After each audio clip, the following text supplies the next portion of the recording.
They will be raised imperishable. And we who are alive, we will be changed. Kaya ano yung pagbabago na mangyayari sa atin? Mula sa katawang may kasiraan, patungo sa katawang walang kasiraan. Dito naman po sa Matthew chapter 24, verses 40 to 41, ipinapakita naman dito na ang rapture ay pagkuha sa atin. Ang sabi rito ay ganito, 2 men will be in the field, one will be taken and the other left. 2 women will be grinding with a handmill, one will be taken and the other left. Yung isa ay kinuha at yung isa'y naiwan. Ganyan ang larawan ng rapture. Pag hindi ka naagaw, pag hindi ka nakuha, ikaw yung maiiwan. Kaya dito ipinapakita ang magiging picture ng rapture. Na pag ikaw ay inagaw, mawawala ka doon sa talagang lugar mo. Kaya sa mga talatang binasa po natin, mauunawaan po natin na ang rapture ay pag-agaw ng Panginoon sa atin. At sa pag-agaw na yan, may mangyayaring pagbabago sa ating katawan. Mula sa katawang may kasiraan, papalitan ng walang kasiraan. Ito din ang pagkuha ng Panginoon sa iglesia dito sa sanglibutan. Ganito tayo aalisin sa sanglibutang ito. And we will meet the Lord in the air. Kaya ang sabi ng salita ng Diyos, ang rapture, pag ito ay naganap, ito ang magiging pinakamasayang sandali sa buhay natin sapagkat tayo'y sa Panginoon na magpakailan-kailanman. Mapapansin po natin ngayon sa ating paglilingkod. Ang saya natin pag tayo'y nasa gawain ng Panginoon. Sapagkat nadadama natin ang presensya ng Panginoon, ang kanyang mga pangako, naririnig natin, na ilalagay natin sa ating mga puso na ipapamuhay natin. Paano po kaya kung itong mapalad na pag-asa ay talagang mangyayari na at maganap sa atin? Kaya sabi po rito sa Titus chapter 2 and verse 13, na hintayin yaong mapalad na pag-asa, ang pagpapakita ng kalawalatian ng ating dakilang Diyos at tagapagligtas na si Hesukristo. Ito po ang mapalad na pag-asa na hinihintay natin, ang pagbabalik ng Panginoon, na tayo'y kukunin niya, na tayo'y aagawin niya, na tayo'y babaguhin niya, at yung mga kapatid na nangauna sa atin ay makakapiling na natin. Purihin ang Panginoon. Ngayon, pagdating sa katotohanan ito, may mga misconception pa rin tungkol sa paniwala sa rapture. May tinatawag na universal belief about rapture. May mga naniniwala na lahat daw ng mga tapat sa iba't ibang relihiyon, yun ang mararapture.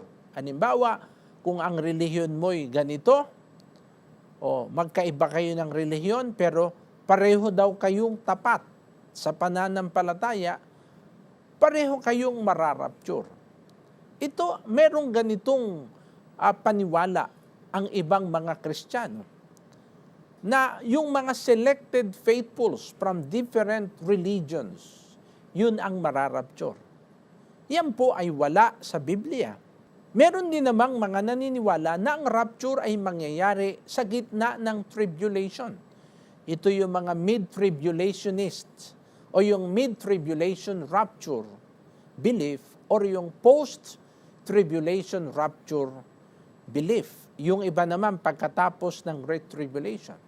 Pero pag titingnan natin sa banal na kasulatan, ang rapture ay paraan ng Diyos upang ang iglesya ay iligtas sa galit na darating.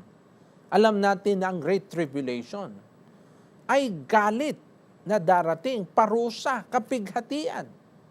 Ang iglesia ay hindi itinalaga diyan.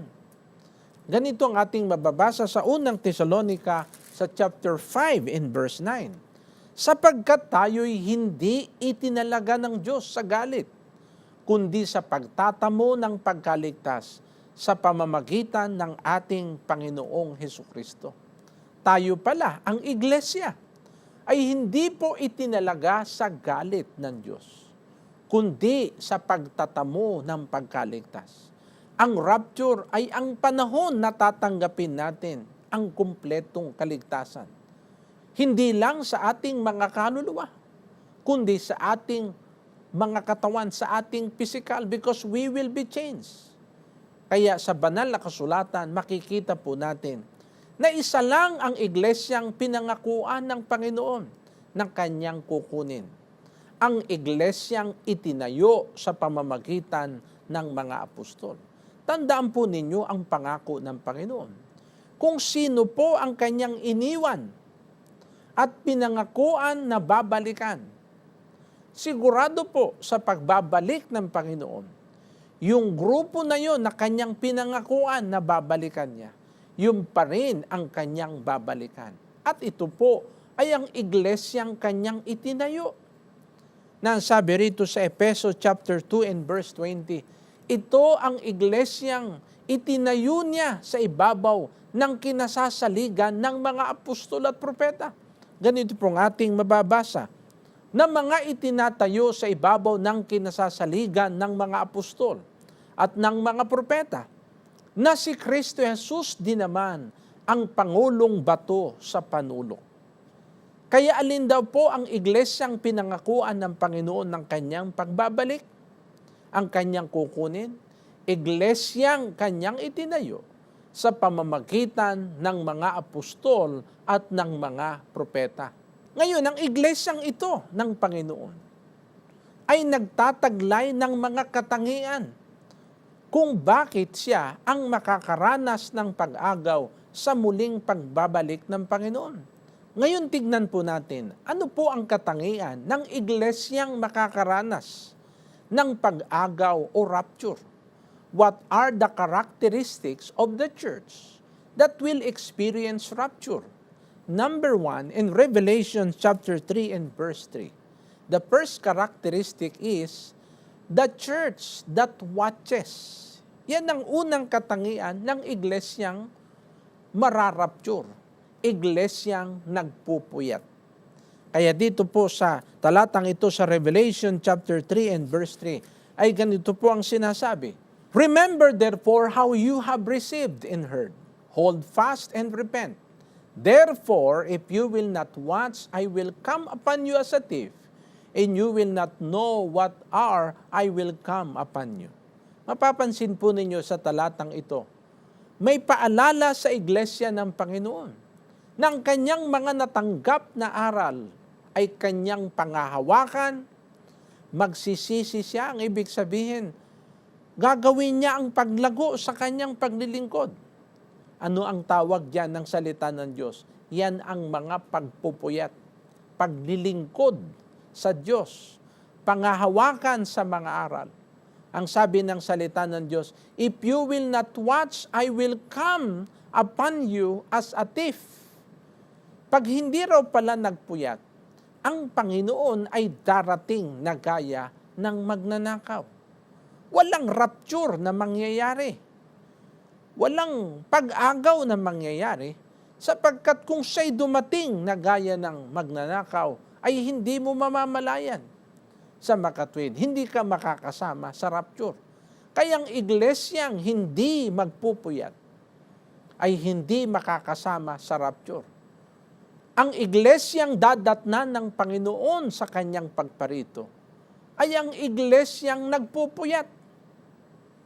Kaya dito sa Hebrews chapter 9 and verse 28, ang sabi rito, so Christ was offered once to bear the sins of many. To those who eagerly wait for Him, He will appear a second time apart from sin for salvation. In the second coming of Christ, He will appear to those who eagerly wait for Him. Siya'y magpapakita. He will appear a second time to those who eagerly wait for Him. Sa makatwid ang Panginoon, magpapakita lang doon sa talagang naghintay sa Kanya, who eagerly wait for Him. Ano po yan? Yan ang watching, yan ang pagpupuyat. Yung walang ningas sa paghihintay. Hindi para sa kanila ang pagparito ng Panginoon. Kaya ang patunay na hindi sila maningas sa paghihintay, ay hindi sila nagpupuyat. Pero ano ang bilin ng Panginoon? Sa Mark chapter 13 verses 35 to 37, sa pagbibigay niya ng mga parabola sa mga panahon ng kanyang muling pagparito, ay ibinili niyang mabuti itong pagpupuyat. Ang sabi rito, "Watch therefore, for you do not know when the master of the house is coming, in the evening, at midnight, at the crowing of the rooster, or in the morning, lest coming suddenly he find you sleeping. And what I say to you, I say to all." Ano ang bilin ng Panginoon? Sa paghihintay sa Kanya, watch. Kaya sabi niya, what I say unto you, ang Kanyang mga sinabi noon sa Kanyang unang alagad. Magpuyat, I say unto all. Ang ibig sabihin, sa lahat ng mga Kristiyano hanggang ngayon, ano ang bilin ng Panginoon? Watch for His return. And how can a church in our time watch for Christ's return? Napakaliwanag po ng prophecy ni Jesus Christ mismo sa Matthew chapter 24 in verse 43, na ang pagpupuyat ay sa ilalim ng ministeryo ng good man of the house. Yan po ang sinasabi rito. But know this, if the good man of the house had known in what watch the thief would come, he would have watched and would not have suffered his house to be broken up.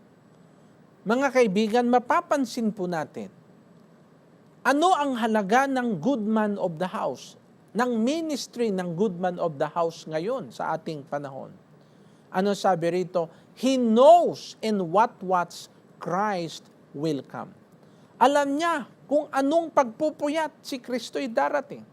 Kaya sabi, He will watch, He would have watched. Magpupuyat siya. And He will lead the church to watch for the second coming of Christ. Yan ang sinasabi rito, He will not allow His house to be broken up. The church that was entrusted to Him, He will not allow it to be broken up. Dadalhin niya ito sa pagpupuyat. Kaya ang iglesia sa ikaapat na pagpupuyat, the church in the end time is a watching church.